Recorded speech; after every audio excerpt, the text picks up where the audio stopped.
세션 타이틀이 칩이라서 그런지 하이 리스크의 컴플렉스 리즌들에 대한 어택을 한 케이스들을 보여주셔서 굉장히 용감하게들 시술을 하신 것 같으세요. 시간이 한 20여 분 남았는데 어떻게 할까요? 저는 케이스 바이 케이스로 할까요? 오픈시켜서 할까요? 네, 네. 일단 판넬 선생님 뭐 질의응답 시간을 갖도록 하겠습니다. 선생님들 코멘트 해주시죠. 들리시나요? 분당서울대병원 강시혁입니다. 대단한 케이스들 보면서 감탄 많이 했고요.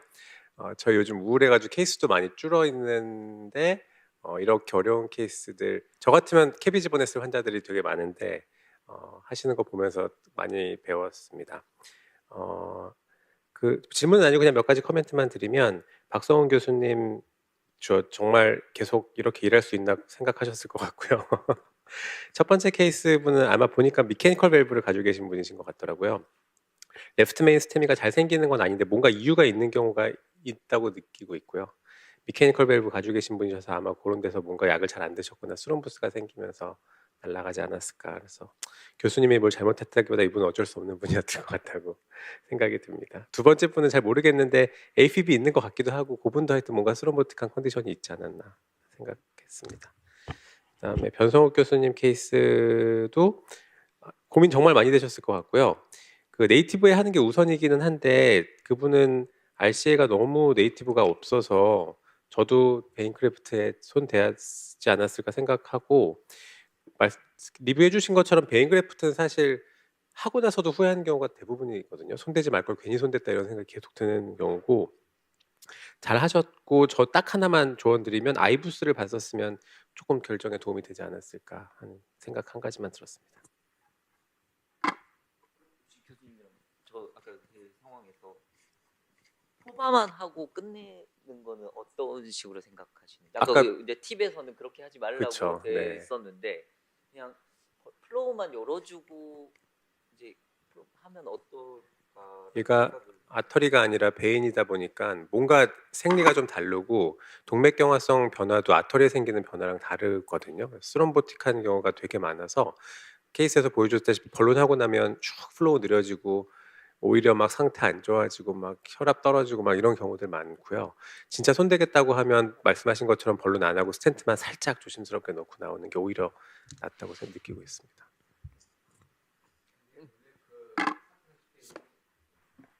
그 디제너러티브 체인지가 심한 경우에 그 시술에 대한 그 적응증 같아요. 근데 아까 봤을 때 그 케이스는 그 디제너러티브 체인지가 심하지 않아 가지고 좀 다른 치료 전략을 할 필요가 있을 것 같고, 근데 제가 코멘트를 하면은 우리가 라이트 코로너리 인터벤션의 가장 잘못한 게 뭐냐면, 라이트 코로너리는 PDA나 포스트 라테랄 의한 컨두어티 베슬이거든요.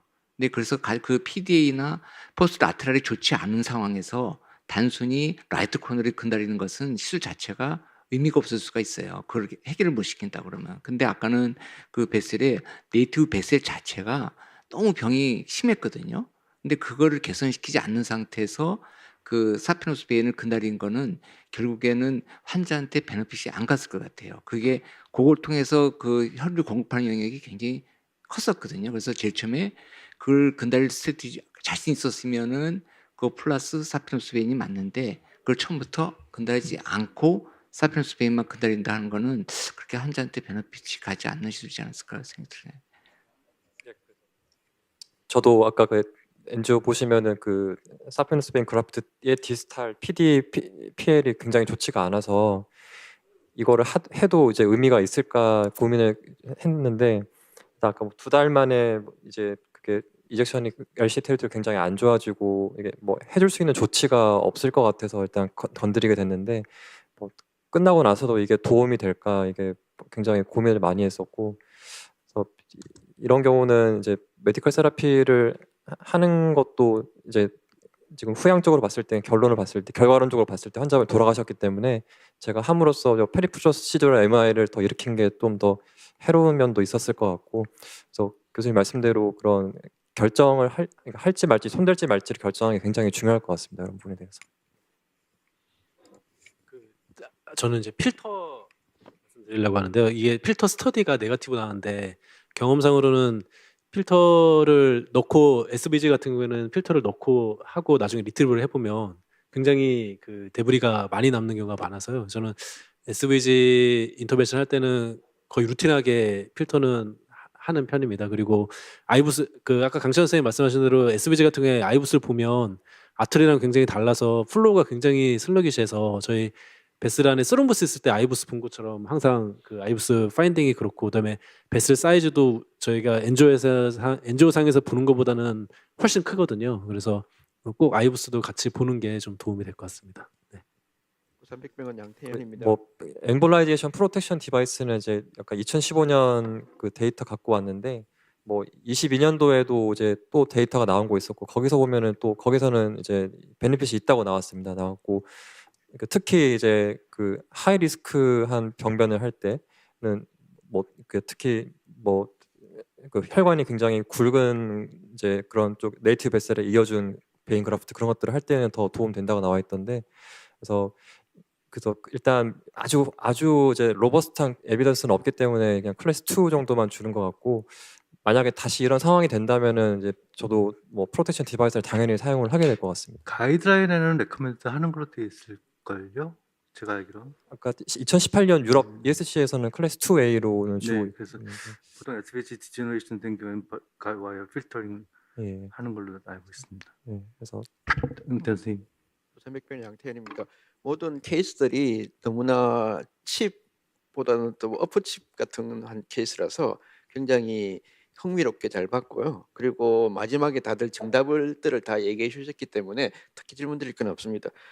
변종호 교수님 케이스는 사실은 제 같으면 KBG를 첫 번째부터 KBG를 보내고 어쩔 수 없이 PCI 할 것 같으면은 뭐 지금은 다 그렇게 하시겠지만은 스텐트가 들어가고 나서는 어쩔 수 없이 들어갔으면은 그때는 아이부스를 못 본다 하더라도 처음 시작할 때 끝까지 늘리고 하는 게 이벤트를 조금이라도 줄일 수 있을 가능성이 있지 않을까. 뭐 물론 그렇게 다 지금 얘기를 하셨기 때문에 그렇고 변성욱 선생님 환자는 뭐 디스커션이 많이 됐고 박성훈 선생님 환자는 사실은 우리가 메인 PCI를 특히 메인 스테미 환자를 하다 보면은요 결국에는 마지막 짐을 PCI 하는 스테미들이 많이 짓거든요.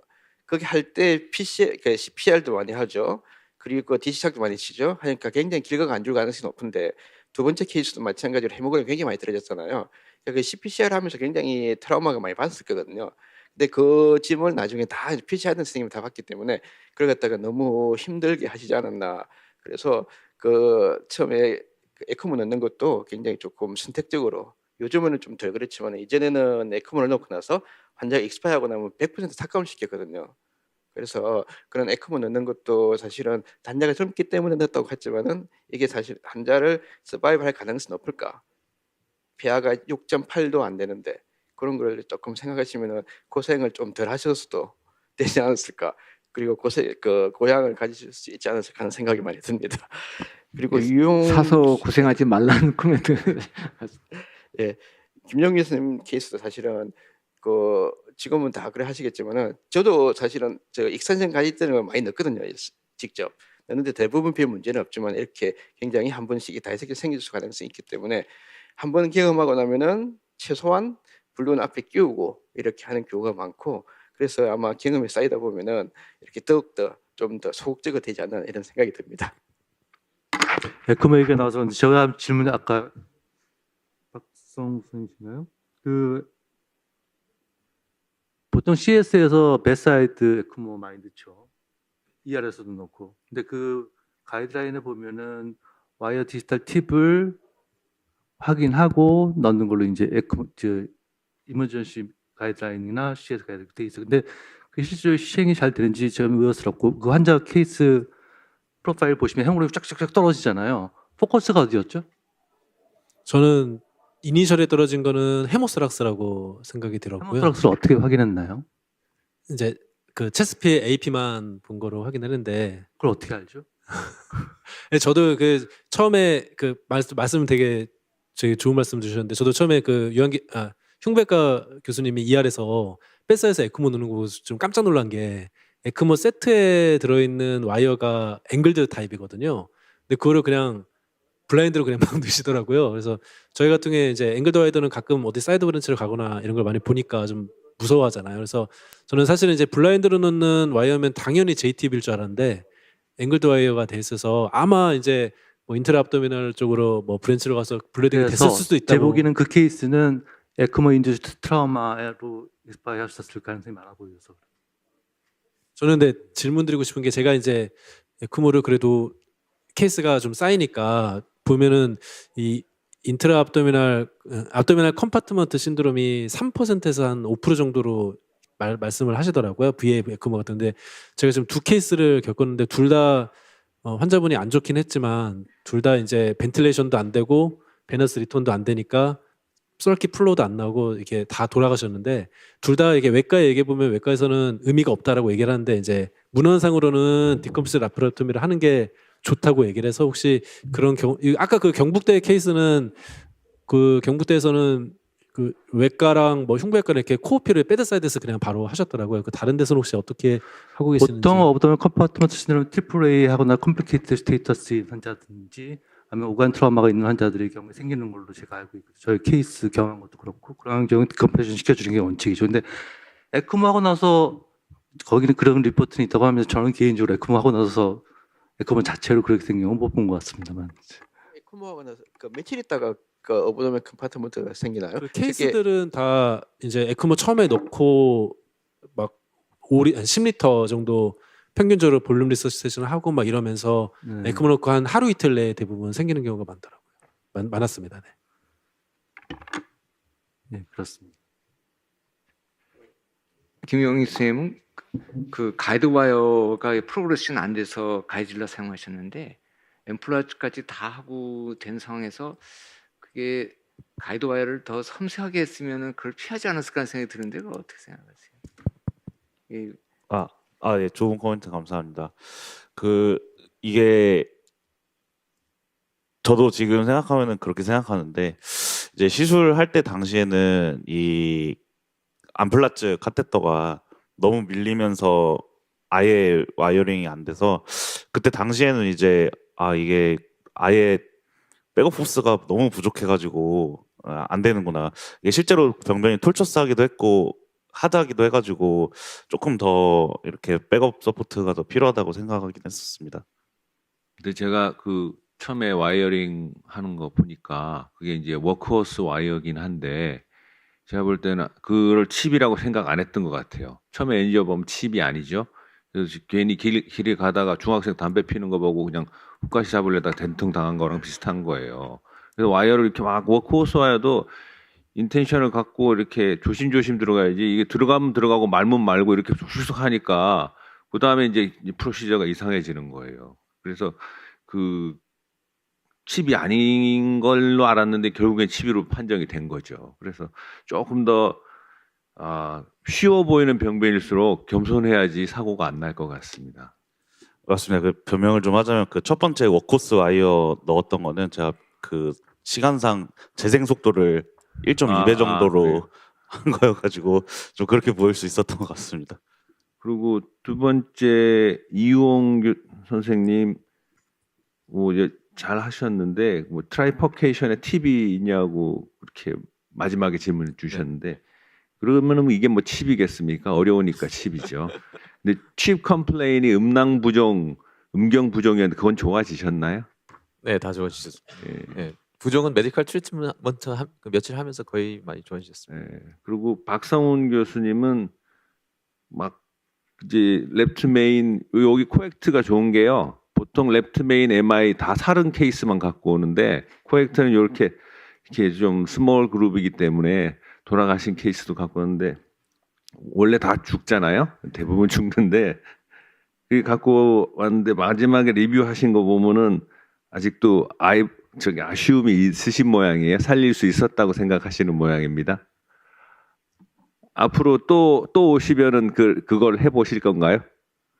첫 번째 환자는 그 어레스가 아니고 그냥 제가 프로필리트하게 에크모를 넣었기 때문에 뭐 했을 것 같고요. 두 번째 환자 같은 이제 어레스트 환자 같은 경우에 이제 에크모 그러니까 이니시에이션은 제가 아니라 이제 응급의학과랑 보통 흉부외과에서 먼저 어렌지가 되고 흉부외과 선생님은 이제 에코모까지만 놓고 그다음부터는 저한테 이제 넘기는 니까 제가 어떻게 선택을 할 수는 없는 것 같습니다.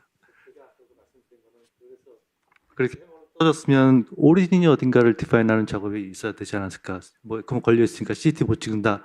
그러면 엔조라도 해서 확인하거나 그렇게 해야 되지 않을까 하는 게 제 개인적인 생각입니다.